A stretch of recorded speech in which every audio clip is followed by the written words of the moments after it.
welcome back to Farm Center 22. We're back here on No Man's Land, Grober Games. You see, we're still in the month of April. Right now, I'm planning to head out here to these two fields here. I'm gonna get them both outlined so that way we can focus on planting this session here. Right now, actually, we're gonna do this end first. I was gonna go up and do the other end, but we'll focus on getting this end leveled out, cultivated here. So last episode, we ended up getting a good portion of our ground covered already. I decided last minute that we're going to change this ground into sorghum just so we have a little bit more variety this season, which means we're going to be actually kind of light on corn this year. We're actually going to be more heavy on beans this year, which will be fine because we don't really need a lot of corn silage this year. Actually, I don't think we're going to be chopping corn this year because we got quite a bit sitting in our TMR silo yet, so I decided this would be the perfect time to kind of go heavier into new crops, right? Some more variety of crops, I should say, not necessarily newer crops, but newer crops to the series that we don't normally do. So we're going to be working on that today here, and then we're also going to finish planting our last cornfield, which will be the one that's actually right next to us right now, which actually won't take us that long today. So we got quite a bit going on here, and right now obviously, we're working on getting our bean ground prepared for tomorrow as well, so I'm hoping that we'll be I shouldn't say tomorrow, but for next month, I should say.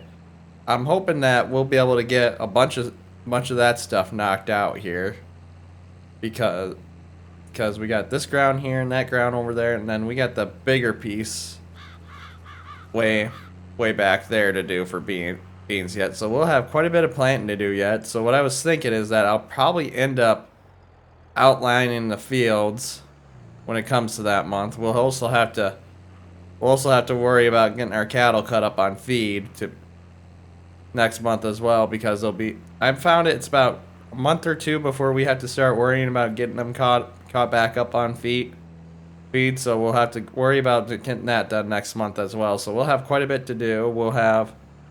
Our corn should be sprouting by then, and we'll have to get out the sprayer, and we'll have to start getting our the nitrogen applied for everything. So we'll be working on that as well. So what I was thinking, since we got a kind of more of we got that self-propelled sprayer now, since it's more high-rising, that we'll be able to like apply burn down the following month. So even if the corn gets a little bit tall, we'll still be sitting high enough that it shouldn't cause us any issues for spraying reasons wise. So I'm planning to kind of space all the spraying stuff out a little bit more now, since we got that set up going for us, which is kind of nice. The only thing is, if you missed the episode, I did not realize the crop sensor also has to be turned on sprayer. So when we were applying our nitrogen to all the canola and the sorghum, when we had the sprayer, we weren't exactly doing it in the right way, so to speak. So unfortunately, our environmental score I think it's gonna dip a little because of that, but we live and learn, unfortunately. I honestly thought it would have been like an automatic thing as soon as we unfolded the sprayer type situation, but like I said, we'll live and learn from that situation. Also, last month we also got rid of all our gosh, I'm struggling for a word right now. We ended up pumping out all the slurry out of our pits, so we're good there now.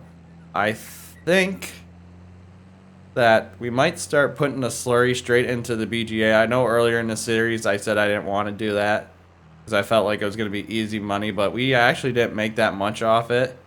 And I kind of actually would rather haul our solid manure just because it seems to stay more consistent for nitrogen wise. Granted, it's still usually a lower value than it is pumping out the pit. But until we kind of get to the point where we can afford that new manure, the new slurry taker I've been talking about, I'd rather go that route just because it's not as sporadic, especially with us doing all these newer crop types as well. And I know I said I was going to go do that out of the field 2 outline, but we'll have plenty of time here. I kind of want to get the sorghum in right away, so we get that done today as well here. And then afterwards, we'll start working on getting the last of the cornfield planted too, because we just got that single cornfield over there to plant. So we actually don't have a whole lot of planting left to do for us this month. It's just a few odds and end things we gotta take care of here,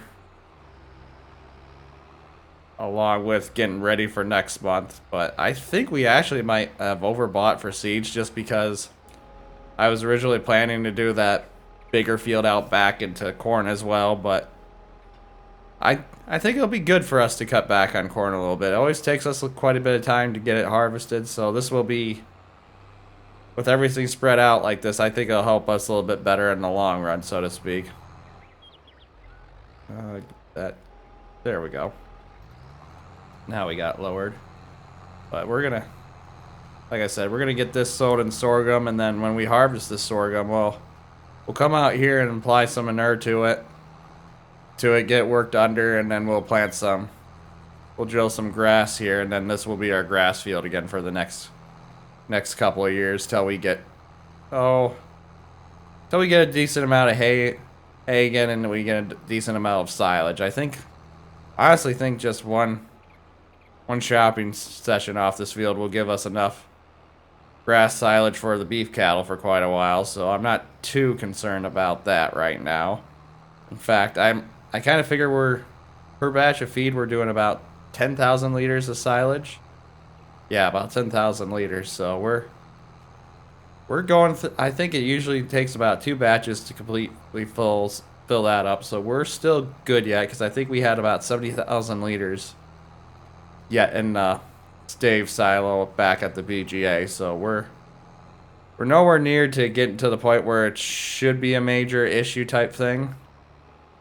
But if worst case scenario, we always can pull some straight from the dairy if we have to. But I would like to avoid that as of right now. But that's what we got planned for today's episode.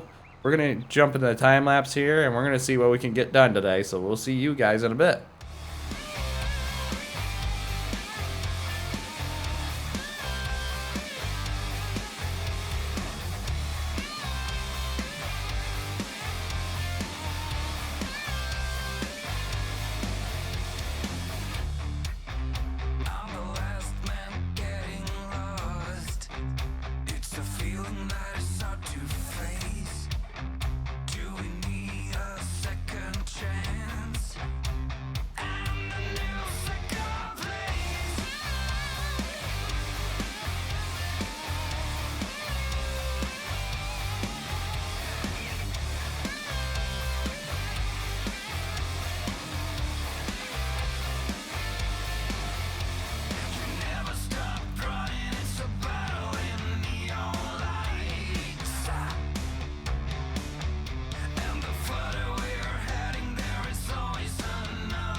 Your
Alright, everyone, this is where we're going to start wrapping up today's episode. Since I figure we had enough time to get everything done, get the cattle fed and such, I figure we'll do it today. That way we don't have to worry about it right away next month.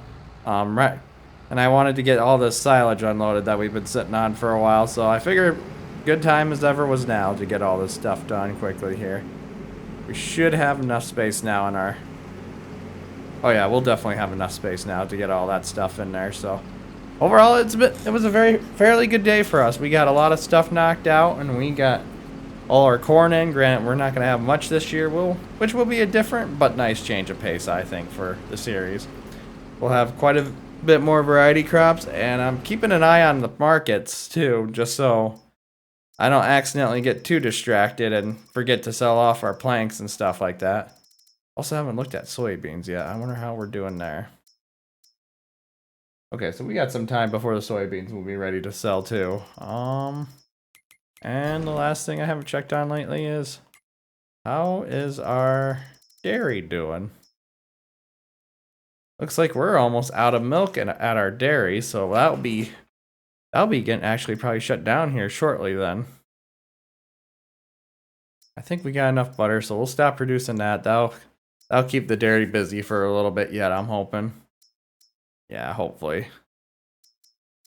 Yeah, that'll probably be the smart thing for us. But it looks like we got quite a bit of butter and cheese to sell here too. So we'll have to keep an eye on that actually. When is the best month to sell the butter and cheese? Looks like September for butter. And cheese in January. So at least we'll have that spread out a little bit, which won't be a bad thing at all either. But like I said, we're going to end today's episode here. A little bit of a shorter one, but we got everything we wanted accomplished in the month of April. But if you guys enjoyed today's episode, please give it a thumbs up. It really helps out the channel. If you're enjoying the content, please subscribe so you can stay up to date to the latest series. Above all else, I hope you all have a wonderful rest of the day. And most of all, thanks for watching.